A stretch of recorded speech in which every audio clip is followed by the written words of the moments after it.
What's going on, everybody? Welcome to another edition of the Bolt Standard Podcast. We're back with another one. Justin, Dylan, your host here on the Bolt Standard. Justin, how we feeling this week? Feeling good, man. Feeling good, man. Got a nice little win last week. Team is looking like it's battling adversity. But we got great coaching staff, great front office, and I think that we're weathering the storm, man. Got a lot of negative type things happening towards our team, in the terms of injuries and in terms of just certain players not playing up to expectations. But I think we're doing a good job with what we have, and it's kind of like a well, no excuses type thing. We just got to go out there and perform, next man up type stuff. So I'm liking what we're seeing, sitting really well at 7-3. So I'm loving it. Yeah, absolutely. 7-3 heading into this week 11 matchup.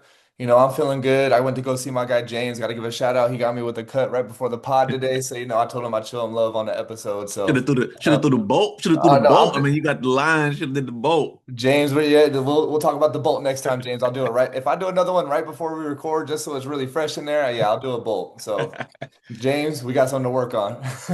But yeah, man, I'm feeling good too. It's you were heading into a really important game in my book. 7-3 heading over there. Another East Coast trip, which could be something to keep in mind. 10 o'clock body start for us. But it's huge. 7-3 to get to 8-3, especially with the game that's happening right after us on Sunday afternoon with KC and Denver. A lot of implications to get a huge win heading into the bye. So let's get it right into it. Our game preview against the Jacksonville Jaguars this week. What are you excited to see? What are you looking for out there? Yeah, I mean, I think after last week, seeing what we did, and I got some stats that I'm gonna reel off here in a little bit, but seeing what we were able to do against a pass rush that's really ferocious. You got a lot of big names out there, and a lot of big names that are actually producing. They're not just big names. Like Right. and Steelers are kind of been known for that. This year they got a lot of big time veterans, heavy salaries on that defensive end, and they're just not producing. But that D line, I mean, they are producing on that D line. So what we were able to do, versus them, win that game 25-10, which it was a little more blowout than actually 25-10 kind of looks. Right. I was really excited about it.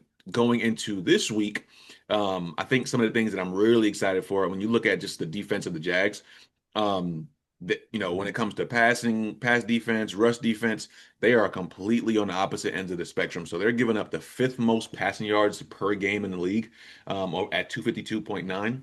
So that's something that I love right there. So it shows me, and I kind of, and I, sometimes, if we're talking about, a real bad team, you would think, okay, it's a real bad team, which the Jags have been playing pretty decently well this year. But no, if you look at like a bad team, you're like, okay, well, you think they probably give up a lot of yards rushing because teams have the leads on them. They Yeah. probably run the ball against them. And then you look at one on the other side where it's like, okay, well, if a team's giving up a lot of passing yards, well, what does that mean? Are they dominant defensively, like early on, and they're leading in games, and the other team has to throw a lot? Um, I'm not really seeing those trends with the Jags. They've been giving up tons of points. These last 3 weeks alone, not to good teams either. Well, 3 weeks ago they played a really good team in the Rams. I like the Rams. They playing pretty well. Yeah. They gave up 35 to the Rams in week 7, 29 to the Raiders a week after that, and then 36 to Texans, which they were up big time in the fourth quarter. Let the Texans come back. So Davis Mills at starter too, not even CJ Stroud. Davis Mills, man. So yeah, just not stuff that like I know they're not proud about it. But yeah, fifth most passing yards in the league they're giving up. But on the rushing side, and like I said, maybe it's game script. Maybe a lot of teams are, Jaguars are up in the beginning of the games. I don't watch their games enough to really know. But based on the scores and what I've kind of seen, these games kind of look like they probably are always kind of neck and neck. So I just think honestly, I think we're gonna shine in the passing game against them. And you'll see when I'm talking about some of my bets today, where I'm kind of leaning heavily towards that passing side. They are a team. My last stat, they are a team that's tied for the least amount of sacks in the league at 12. Yep. There's three teams that they're tied with, and that's just I look at that and I'm like, man, you know what that means? Herbert is gonna have time. Should. He's gonna have time, and if he has time with our weapons. Good luck. Yeah. Good luck. So that's one of my key matchups. Our offense, our weapons versus their defense. I Okay. don't think they can hold up, especially with them not being able to get the pressure and the sacks on Herbert. I just seem to be in a really good day for our offense. Especially passing the ball. I think we'll run the ball pretty well too. Yeah. Although they're giving up the fifth least amount of rushing yards in the game. I think that we're just going to have a lead. We're going to be comfortable, and I think we're going to be able to run the game, run the ball too. But I think a big, big, big game from Herbert, and he's due. He's due. Absolutely. You look at a team like them, like you said, one of the least amount of sacks in the league compared to a defense that we just saw with TJ Watt, Herbig, Highsmith, a strong interior on the inside, and then just the game plan to blitz you. If he gets 2.5 seconds to throw, it's going to feel like an eternity to him after what we just felt last week and all that pressure and how consistently they came. I don't think Jacksonville will be able to send the same pressure because I don't think their outside can hold up either, and they just don't have the people good enough to get there if they send it. Like Steelers had the horses to get there. Jacksonville does not. So I love that call right there and that mention. I kind of feel the same way about how we're going to throw on them because I just see that I don't think you're going to hold this offense down and we just attack people through the air. That's our main source of yardage right now. And then last week we kind of played the game that needed to be played, a tough physical game, and we knew what was happening. They were going to pin their ears back and come after us. So I'm definitely interested to see how we bounce back in the pass game after what you might call a down game from us, but we really just played the game how it needed to be played. Um, Absolutely, absolutely. I'm looking for a couple things on Sunday in Jacksonville. The first thing I'm looking for is those guys. There's a few people that were there for that game, that playoff game in Jacksonville, which is the last time we saw these guys. It needs to be said, unfortunately, because even though it was one of maybe the lowest points of my entire lifetime that night, I don't know how I can even be talking about it right now. But some of those people, players were on the fields. Justin Herbert was on that team. Derwin James was on that team. Khalil Mack was on that team. So I know for a fact it's been mentioned this week because they have not been there or even played them at all since that game. So you know what's going to be mentioned on the broadcast? That game. And Hmm. so how are we going to handle that and come out and play pissed off and kind of, just attack them and get after them and then not let up? This is a team like you mentioned got embarrassed and basically did the same thing that we let happen to us in the playoffs against them, but just in the fourth quarter against Davis Mills. So they got embarrassed last week. So they have a lot to prove as well. They're fighting for their lives in the division. Hmm. So I think this is a very interesting matchup because a lot of playoff percentages ride on this game. Going off of that, my key matchup is our run defense against their rushing attack because the reason I say it's our key matchup, our run defense sets up a lot that would put on their plate on third downs, right? If we stuff the run on first and second down and force them to third and long, we take away the quick game that Leon Cohen and Trevor Lawrence can get to, and then you force Trevor to make a play, and he's always due to give you one. He kind of there's every game if you do tune into his, or if you're just watching Red Zone and all of a sudden it pops up a Jags highlight of something he was not supposed to be doing. So I think if you make him beat you. I don't think he's capable of doing that, especially against a Jesse Minter defense. And then it lets us do what we've been doing the last week, in the last 3 weeks, tied for second in the league in sacks. So we'll be able to draw stuff up. Tully is in the top five in sacks with 8 on the season. So, Yep. always been getting a lot of pressure lately. Khalil Mack is Khalil Mack, got a safety last week. So Hmm. they'll have a lot to worry about if we can keep them in third and long. So I'm looking at run defense, give a stat with that. You were dropping some bombs with the stats. So in our last 3 games, only allowed 195 total rushing yards. That's an average of 65 a game, which is great. That allowed us to force teams into third and uncomfortables. And even if it's been third and short, we've been holding stout. Like we did that against Pittsburgh last week. They really struggled on third down. So looking for that to continue, and that starts with the run defense.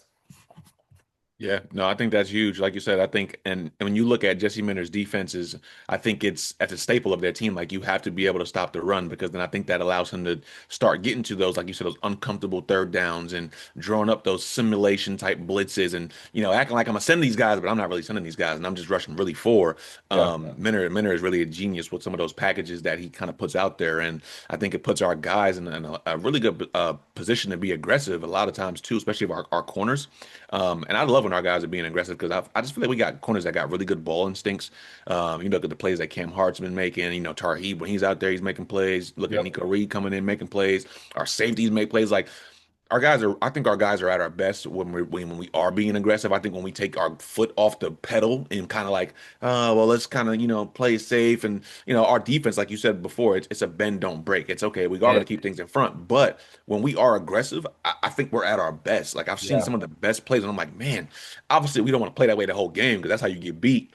But in spades. You're being able to show some of those things. So I love a Jesse Minter defense, especially against Trevor Lawrence, that, like you said, we know makes mistakes. So loving that. Our defense is back and looking like, last 3 weeks probably the best in football. So I think defense travels, and we talked about that road trip, going Mhm. east or west to east, early start. So looking for that, Ryan. Let's move on over to our next segment, one of the best segments we got, our betting segment. So we're gonna give you guys a couple of our locks this week, over unders anytime. So taking it from the top, we always start with the bolt the door lock. So if you got to place one bet, this is the one you got to place. Justin, what you rolling with? So I'm going with a guy who was red hot, start the year, was out a week, came back, didn't wasn't really doing much, wasn't getting targeted much. But I think he's back to his kind of his role now. I do think that Lad is still a top guy. I don't think he's relinquishing that, and I don't think he ever relinquished being the top guy. I just think the focus was a little bit like, hey, let's get other guys really, really, really going and involved first. But I'm going to QJ. QJ over, taking his receiving line 41 and a half. Okay. That's over on DraftKings actually, because FanDuel didn't have those stats. FanDuel, what's going on, man? Um, but minus 111 on DraftKings. I love that line. He had 10 targets last week. Ooh, Just a huge, huge amount of footballs that are going his way. And I think it's all types of throws. Like I seen him getting targeted down the field, which we didn't do a ton. But I seen, he had a deep ball. I seen him, getting catches at the line of scrimmage, which that's some of his best work. Anything that's, close to the line of scrimmage, whether it's a drag, a short cross, shallow cross, smoke screens, because the guy is electric with the ball in his hands. He's strong. I mean, he doesn't look like the most big physical receiver, but he's strong and he's agile. He breaks tackles. He makes guys miss. yep. So yeah, I'm looking at that 41 and a half line, and I'm smashing that. I love that. I love, he does get a lot of first read looks in this offense. And I Mhm. just think that Jaguars defense that's given up so much in the passing game, two receivers, I think that 41 and a half is really attainable for him. And I'm loving that as my bolt the door lock of the week. Absolutely love that call. You look last week, a couple of quick games going to Quentin, and he's making people miss. So you love to see the yards after catch. 10 targets. I didn't realize he had that many last week. That's amazing. I think that translates. This could be a everybody eats type game for our receivers. So we don't have to lock on Lad. And, he's the one that's been making people pay. If you look at last week, so maybe Jacksonville shades him a little bit more, especially with these stats lately. McConkey, he's been having our target leader, catches, yards, touchdown, yak, air yards, end zone targets, and EPA since week five. So the Yeah. last 6 weeks, or excuse me, 5 weeks heading into this week, week 11, he's been dominating every category for us. So at some point, you think people are going to start to take him away a little bit more. He's still good enough to get open, and he's still going to get looks because Herbert likes that. But Yeah.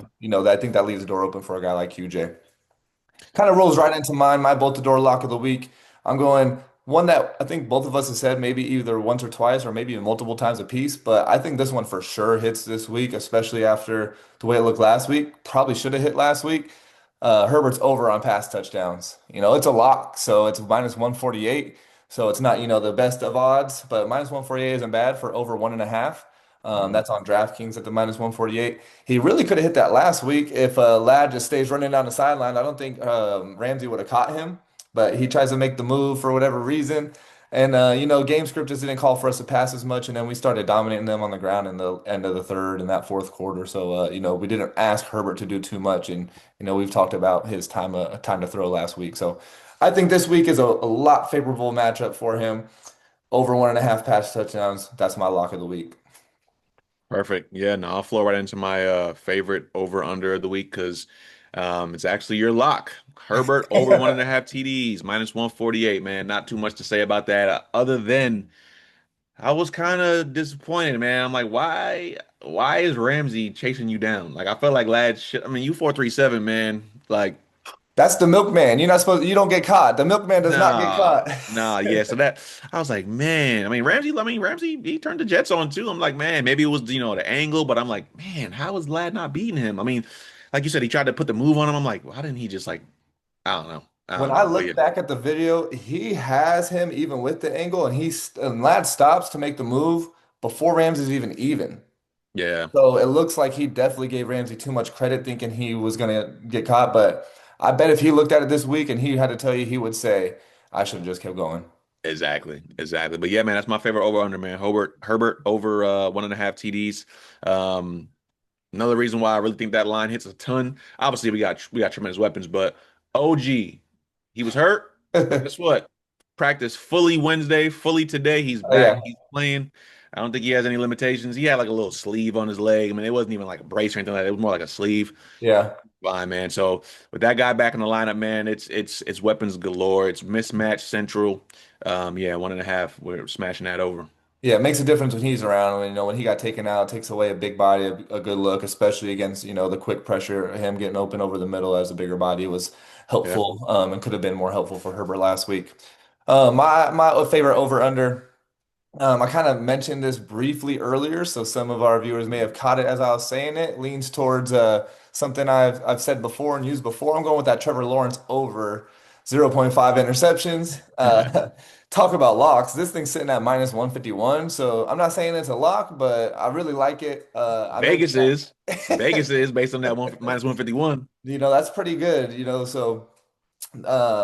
I mentioned that he makes some really decisions with the football that you just kind of scratch your head at. I think with the way that we play, our pass defense is just is really tough on quarterbacks. And even if you do make the right play, sometimes people just goes off right off your hands. Just look at last week when we got that second one off of Pittsburgh. So if you're in the right spot and you're forcing people to make plays, sometimes the ball just bounces your way. So and that would also go with us winning another turnover battle, which has been huge for us during this winning streak. So I'm looking at Trevor Lawrence, taking chances and having be forced to take chances, being in third and longs and not third and runs. So I'm taking that over on Trevor Lawrence's interceptions. You can find that on DraftKings minus 151. So our last one, we'll go straight into the favorite anytime touchdown. Everybody loves a good anytime TD parlay. So you guys might be able to throw these two together. So what you going with this one, Justin? Yeah, man. I think I gotta stay with the hot hand, man. I kind of went back and forth between a couple different people, but I'm just loving what Lad is doing, man. I mean, you just talked about all the stats where he's leading the team in first in every single like major category for a receiver. Hmm. He's doing what he was doing towards the, second half of the season last year and on. He's showing how much of an asset and a weapon he is, how uncoverable he is, how friendly to a quarterback he is. And he's just doing some really good things out there. He's been scoring a ton these last couple of weeks where he wasn't scoring at all in the first like Yeah. 5, 6 weeks. So I love what he's doing. I think when you look at how the offense is kind of moving, I mean, it's not saying we're moving away from Keenan because obviously Keenan is still out there on like pretty much majority of the passing downs, Yeah. but he's not playing on a lot of the running downs or even like the play action type stuff, early down stuff. He's not doing a ton of that, and it shows in his snap counts. But that's not the same for Lad. Lad is out there, so it's like you got QJ and Trey who are taking a lot of those. If it's one receiver sets, a lot of times it's QJ. Well, a lot of times it's Trey, QJ, even Gadsden. But like if they're two receiver sets, Lad is out there obviously because he's our best receiver. Yeah. So I'm going with Lad anytime. It's plus 140. Like I said, just been too hot, man. You got to ride the hot hand sometimes, and I'm sticking with him. Yeah, the milkman knows what to do when he gets the ball. So, another stat I forgot to give earlier, and goes right into what you're saying because anytime touchdown, he leads in the end zone targets, but he's also 23% first read on the passing situations and pass plays for us right now. So, that's basically a quarter of the time we drop back, we're going to Lad, or we're at least looking for him first, which, Yep. a lot of times he gets open, so he's getting the ball thrown to him. Or, Herbert likes to put it in a window like you saw that big play last week. So he's not afraid to put it on you, even if you got somebody right there. No. I'm going OG. You mentioned him being back. That's my anytime touchdown. I picked that last week, and I think he probably would have had a chance had he stayed in. This matchup is a lot more favorable. The Jags struggle to cover tight ends. They struggle to cover a period, and we've went over how he'll have a lot of time to throw this week, or we anticipate him having a lot of time to throw. And I mean a lot by compared to how much he had last week. Yeah. So I think our line holds up a little bit better. Um, and against the Jags team that just doesn't really come after you as much. So I'm taking OG. I think that connection with him and Herbert is strong. And Harbaugh's even said he's our starting tight end because it was mentioned where we're going to see more Will Dissly with OG banged up, and he's like, Will's behind Fisk as Fisk. well. So Uh-huh. Yep. He has some work to do to get on the field, and he pretty much said, "OG's our guy. He's out there. He's our starter." So we need him to continue producing down the stretch to get ready for the playoff run. No, absolutely. I love it, man. You know, OG's my guy, man. And when he's out there, I mean, even the game against the Steelers, Herbert was going to him early and often. So he Yeah, trusts him. He's been having a hell of a run. I mean, this stretch of games, obviously before the injury, but yeah, those stretch of games, I think it was those 4 games. I think he had the most receiving yards for a tight end ever in a 4 game stretch. That's saying something when you think about all the types of tight ends that have set the league on fire. And you talk about the right. one even last year, Brock Bowers. Brock Bowers didn't even have a 4 game stretch where he had as many receiving yards as Gadsden did those last 4 weeks, minus obviously the Steelers game. So he's doing big things. He looks really good out there. The connection with Herbert is real. So I love it. Let's keep it rolling this week. Right into our game prediction. So we're going all the way down to Jacksonville. Mentioned it a couple times that West Coast to East Coast road trip can be tough, but this is the third time we've done it. So we know what to expect. We know how to feel. I think this is a huge game just based on, I mentioned we have our bye next. So if we get a win here, 4 game winning streak at 8-3 heading into a bye where we finally get to rest those bodies a little bit, and then have a home game after so we don't have to travel again. I think it's going to be huge to go out there and handle business out here. We're -3 right now at Jacksonville. 12 o'clock start for us here Central Time, 10 p.m. for everybody back on the West Coast, all of our Charger fans. So, and then 1 o'clock Eastern for them out there. So, what are we thinking? What are you looking at for your game prediction this week? Chargers at Jacksonville. Yeah, I got us handling this one on the road. I think obviously, every team is having injuries, but I think the type of injuries that the Jags are having in their offense, those weapons that they have, the receiver wise, I think that's going to be a big hurdle, a big challenge for them to overcome. I don't think they have enough firepower to be able to keep up with this offense. I mean, with our defense. Well, I guess you could say keep up with our offense, going against our defense. Yeah. I just don't see it. I mean, Brian Thomas Jr., he might play. I mean, he's been practicing in limited capacity. Their top receiver over the last 2 weeks, Parker Washington, he got a hamstring issue, so he was practicing in limited capacity. Travis Hunter out for the season, season-ending surgery. They got Jacoby Myers, so they'll be working him in.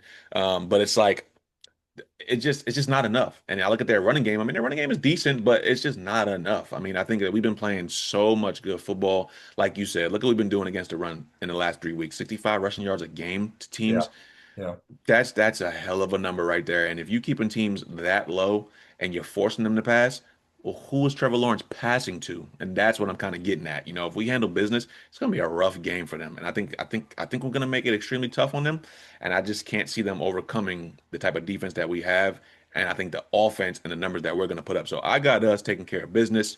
I do have us scoring a little bit less than we typically do. Um, no, not that we typically do, but the last couple games that I've had us predicting, because I've been predicting some pretty lofty numbers, Yeah. but we've also been scoring pretty well. In the last couple games we've been scoring like 25 points plus. So I've been looking at that like, hey, our offense is doing pretty well despite all of the things that we're having to go against. So I got us winning this game 27-14. Okay. I think they can do a little bit. I think that they'll score a tiny bit, but I think that they're going to have to be really aggressive. And I think this is going to be a game where I don't think they're going to take a lot of field goals. I think they're going to go for it more often than not, especially if it's short down in distance, like fourth and twos, maybe even some fourth and threes. We're seeing that trend a lot with a lot of teams in the NFL where it's like, hey, we're playing against a team whose defense is really good, whose offense is humming, and it's like, well, do we settle for three, knowing that, hey, it might be a tough opportunity to get back in scoring territory, and when we kick this ball to them, they might go down and score. So it's like, hey, we might need to be aggressive. So I don't see them taking a lot of field goals. I think that they're going to be pretty aggressive. And I mean, I look at like Liam Cohen and what he's done with the Bucks last year. That Right. offense was super aggressive. And obviously they had Baker May, who I'm a big fan of. But I just 27-14, I got us handling business on the road. Yep. I'm kind of going right there with you as far as this, handling business, TCB, take care of business. I think we're just a better team is what it comes down to as well. Tough, well-coached team that I feels like we're kind of hitting our stride. And then if you look at them on the other end, they're kind of, they were playing better football earlier in the year. And I think teams are kind of catching up to what Liam wants to do with this Jags team. We talked about how well of a coach he was with, Baker last year as offensive coordinator in Tampa. But there's just not the same type of weapons. and or O-line play, I think, for them compared to what you had in Tampa. You don't have a Bucky Irving. Trevor Etienne is not bad, but I think Bucky Irving ran the ball really well for the way that Liam Cohen wants to do it. And obviously, Mike Evans is not on the Jacksonville Jaguars, so there's a little bit Yeah. difference in the pass game. I'm going 30, excuse me, what did I put? 30 to 13 as my final score. You know, our defense is coming on. I mentioned it on our post-game pod. We almost went a full 9 quarters without allowing a touchdown, other than that garbage touchdown. So it would have been 10 to finish off that game. So, I think our defense is hitting their stride. I think we're going to put them in some unfortunate situations and, take the ball away, turn the ball over, like my favorite over under. So I think it'll put us in good spots to score. And I think we capitalize. I don't think this defense is as stout. I think we attack them, go out there and get a much needed win. We got some people that are going to go in there hungry to get a win. I mentioned what happened to us before. So I think Herbert understands what he needs to do out there. Khalil Mack, Derwin James. And I wouldn't be surprised if we did get a big win like this that they mentioned, hey, we know what happened the last time we were here and we didn't want to take our foot off the pedal. So that's why I see a higher score instead of us like, last Sunday night we kind of didn't take our foot off the pedal, but we weren't looking to, for the kill shot. We were just gonna, okay, we're gonna keep grinding you down once we got up and got those couple takeaways against the Steelers. So 30 to 13, you look at these guys, they're struggling. They're giving up 30 points to the Raiders, 36 to Houston, almost 30 in the entire fourth quarter. They've lost 3 out of their last 4. So I think this is a team that's trending downwards as we're trending upwards, and a very important one for us. And you don't want to drop this heading into that stretch that we have after our bye. So I think we go into the bye feeling good and get this win. I love it. I love it, man. Like I said, it's a team that on their end, they're kind of reeling a little bit. A lot of teams are catching up to them. Like you said early on, I mean, they've been playing really well. They've been winning a lot of close games. But it's been kind of they always talk about that there's a law of averages, and there's some teams that can really outplay that. And you see a lot of teams that do that. They win these close games all the time, but then you see the teams that can't outrun that law of averages and they win a bunch of close games in the beginning of the season. And then when it starts trickling down, they start losing those same exact close games they were winning. So you're seeing that with the Jaguars, and I don't even think I don't think it's going to be close. So I think they're going to have to really play some real sound football, turnover-free football. And they're a team with one of the worst turnover margins in the league. So they're not creating turnovers and they're giving the ball away. So I think it's going to be really hard knowing how disciplined we are as an offense and we don't give the ball away like that. So no, I love everything you said there, man. You got anything else before I take us out? Now I'm just ready to see us go out there and do our thing and get what we need to do, what we need to do heading into our bye. TCB, B2A. It's gonna be all those things, man, on Sunday. So, that was a bar. TCB, B2A. It's gonna be all those things on Sunday. That's a bar. Wow. Hey, man, listen, Charger fans, Bolt family. Appreciate y'all being here with us, man. Week 11 pregame preview. Who would have thought, we'd be here at this point, man, but we're just enjoying what we're doing. We're enjoying bringing you guys content every single week, multiple times a week. We enjoy interacting with you guys, and we got something real cool planned for you guys next week when we're on our bye too. So stay locked in with us, man. Our socials up above. Make sure you're tuning into the socials because that's how we're going to be making sure we're interacting with you guys and getting you guys involved in our next week's show. Yep. So make sure you guys are locked into those socials, please. We want to make sure that we can hear from you guys and get your feedback on what's going to happen on the next episode. So, with that being said, tune into our show, lock in with the socials, and until next time, bolt up.